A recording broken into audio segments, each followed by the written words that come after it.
L'amitié franco-allemande, les relations franco-allemandes sous un angle inattendu, vous allez le voir. 35 ans, 1m80, 95 kg, je reçois le catcheur français Tristan Archer. Bonjour. Bonjour. Alors avant de s'intéresser à vous et à votre parcours, je voudrais que nous évoquions ensemble le catch européen. Quelle place l'Allemagne donne-t-elle au catch ?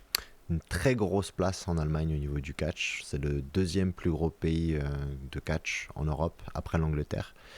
Il y a un très gros marché actuellement en Allemagne pour le catch.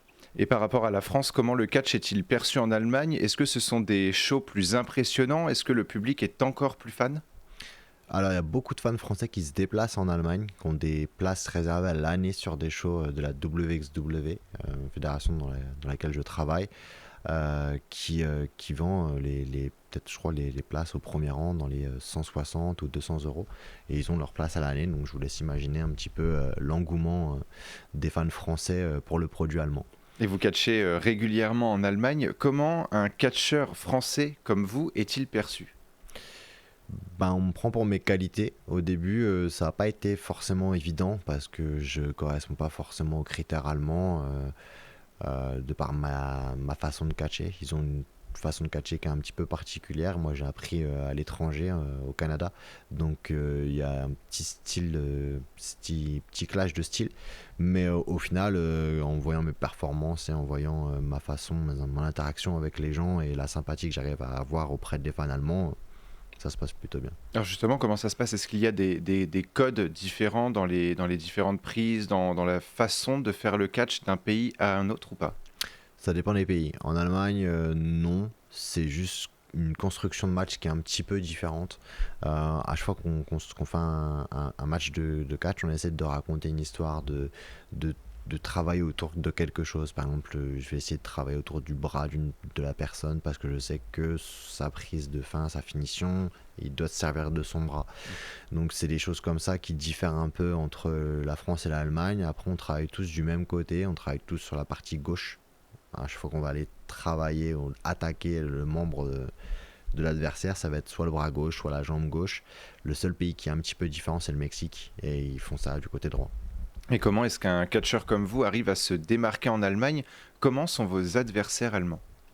Alors mes adversaires allemands, ils sont un petit peu plus bruts de décoffrage, on va dire. On va dire que esthétiquement, ils sont pas très esthétiques. Voilà, ils sont très nature en fait. Ils vont à la salle mais ils font pas spécialement attention à ce qu'ils mangent. Du coup, ils ont un physique, une carcasse en fait, sans être trop dessiné. Alors que moi, à l'opposé, je vais à la salle, je fais attention à ce que je mange. Du coup, j'ai un physique qui est plus dessiné. Du coup, je suis aussi un petit peu plus vif parce que j'ai moins de gras entre guillemets. C'est ce qui fait la différence dans mon style par rapport au leur. Et quelles sont les têtes d'affiche justement du catch allemand et quels sont leurs points forts ?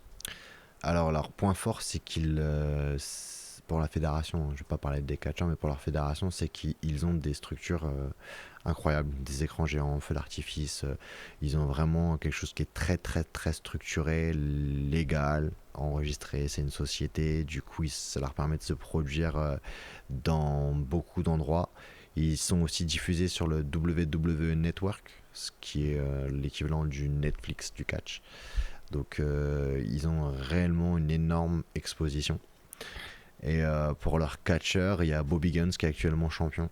Il y a Lucky Kid qui actuellement travaille aussi à NXT UK. Ils ont beaucoup de catcheurs qui travaillent actuellement à la WWE à NXT UK, ce qui est l'équivalent de, je sais pas comment vous dire ça, mais une sorte de Ligue 2 de la WWE, mais en Europe, qui s'est implantée en Europe. Donc ils ont beaucoup de leurs catcheurs qui travaillent là-bas, Isla Dragunov, Walter, entre autres. Donc vraiment un gros produit de catch. Il y a pas mal de têtes d'affiche aussi. Et justement, en Europe, quels sont les pays où le catch est développé ? L'Allemagne, l'Angleterre, et je crois qu'on a fait le tour. En France, c'est le problème de la France, c'est qu'on n'a pas encore cette reconnaissance en tant que sport, puisqu'on n'est ni reconnu par le ministère des Sports, ni reconnu par le ministère de la Culture. Donc on n'est ni sportif, ni intermittent du spectacle. Donc c'est extrêmement compliqué d'avoir cette reconnaissance auprès du public, puisque même nous, on n'a pas de reconnaissance auprès de la législation. Donc on essaie de faire ça au mieux. Et puis voilà quoi. Et est-ce que le catch, d'une certaine manière, c'est un sport qui permet de rapprocher les Européens autour d'une passion commune? Ah oui, clairement, bah, c'est un petit peu comme tous les sports, hein. Il y a plus cette barrière de la langue. Au final, on vient pour admirer un sportif ou un spectacle ou peu importe. Et du coup, on fait tomber ces barrières. On se dit pas, ah non, mais je vais pas applaudir parce que les Français sont en train d'applaudir aussi. Non, non, ils sont tous ensemble. Il y a une vraie communion.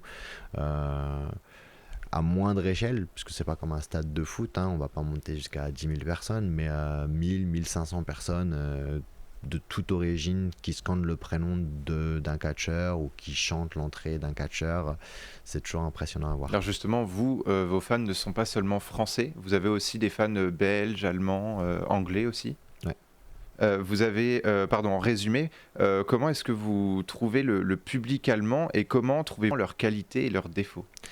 Alors, le public allemand est un public au début plutôt froid. Ils mettent un petit peu de temps à vous apprécier, parce qu'ils créent des chants, ils se mettent à parler français alors qu'ils ne parlent pas un, à les chanter pendant, mais c'est quand même assez impressionnant. Et les catcheurs allemands, leur qualité, c'est ça? C'était ça la question, leur rudesse en fait, ils sont costauds. C'est-à-dire qu'on peut vraiment y aller. Je sais pas comment vous expliquer. Avec une certaine retenue, parce qu'on n'essaye pas de mettre KO notre adversaire. Si on le met KO, faut être déçu, il n'y a pas cette histoire, on n'arrive pas à créer de tension ou d'émotion chez les gens. Du coup, à chaque fois qu'on met un coup, les Allemands ont cette particularité d'être costauds, comme je vous ai dit, de manger bien comme il faut et d'être quand même et donc du coup on peut y aller un peu plus, et les coups percutants, c'est vraiment une grosse qualité pour moi, parce que j'estime que ce côté sportif doit vraiment être mieux. Et on va apprendre à vous. À quoi ressemble votre quotidien? Ben, je me lève, je petit déjeune comme tout le monde, je vais au travail. Quand je reviens du travail, je vais à la salle de musculation. Quand je reviens de la salle de musculation, je me lave encore une fois. Je me peu importe, je les copie quand j'en ai. Et puis la semaine, c'est comme ça. Je prends la route et je prépare ma semaine. Voilà, c'est une semaine avec très peu de sommeil et très peu de repos. Et qu'est-ce qui vous a amené au catch? Alors, j'étais petit. Je devais avoir 5-6 ans. C'était un samedi matin, je me suis levé de ma chambre, le premier, il y avait mon père qui était réveillé, et il regardait du catch à la télévision, et il y avait un catcheur très célèbre, The Undertaker, qui a pris sa retraite là dernièrement, 30 ans de service, et en fait son entrée m'a juste bluffé.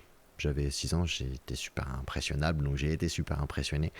L'écran s'est éteint, on a entendu des gongs, musique mortuaire, il est rentré avec des lumières violettes sur lui, les yeux révulsés. Je suis resté assis et j'ai admiré et j'ai aimé depuis ce jour-là, quoi. Undertaker, c'était aussi mon personnage préféré. On vous surnomme Tristan Archer, la French Revolution. Ça sort d'où, ça, exactement? En fait, quand j'ai catché aux États-Unis, mon premier passage aux États-Unis, mon premier show, j'étais avec des gens très connus et des gens qui avaient beaucoup d'expérience et qui avaient vu déjà pas mal de catcheurs venir de France ou qui étaient déjà venus travailler en Europe et donc en France. Et ils m'ont dit, on n'a jamais vu un catcheur français avec un tel niveau. C'était une sorte de révolution. Et du coup, je suis parti de là pour récupérer The French Revolution. Et quelles sont les qualités, selon vous, qu'il faut avoir pour être catcheur?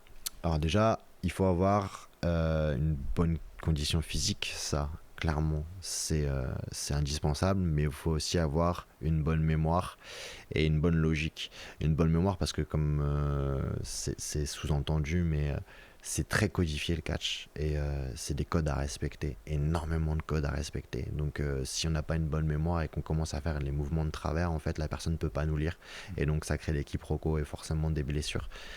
Et puis une logique, c'est comment réussir à faire sa performance sportive tout en arrivant à avoir des interactions avec les gens, ce qui est super compliqué. Quand on fait un sprint, quand on fait un 100 mètres... Et ça reste toujours du partage aussi avec le public, finalement. Ouais. Merci beaucoup, Tristan Archer, d'avoir été avec nous sur Sensation pour nous parler notamment de votre lien avec l'Allemagne, où on espère vous revoir très prochainement pour de nouveaux shows.